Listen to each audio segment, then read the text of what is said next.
आव्हानांचा सामना करत सुमारे 9 महिने अवकाश स्थानकात राहून आलेल्या अंतराळवीर सुनीता विल्यम्स यांना भारतरत्न पुरस्कारानं सन्मानित करण्याची मागणी पश्चिम बंगालच्या मुख्यमंत्री ममता बॅनर्जी यांनी बुधवारी केली। मुख्यमंत्री बॅनर्जी यांनी विधानसभेत सुनीता विल्यम्स आणि त्यांच्या मदत पथकाचं अभिनंदन केलं। तसेच अंतराळवीरांना सुखरूप आणण्यासाठी त्यांच्या अतुलनीय प्रयत्नांचं कौतुक केलं।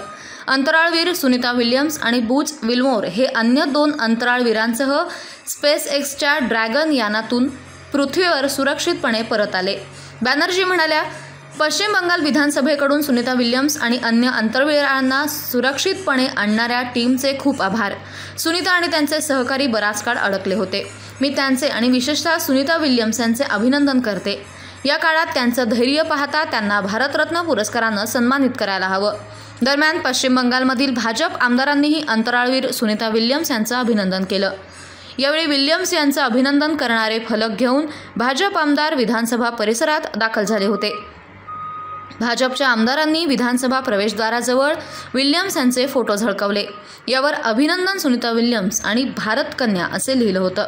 भाजप नेते शंकर घोष यांनी विधानसभेचे अध्यक्ष विमान बॅनर्जी यांना सुनीता विल्यम्स यांच्या अभिनंदनाचा ठराव मंजूर करावा अशी मागणी केली।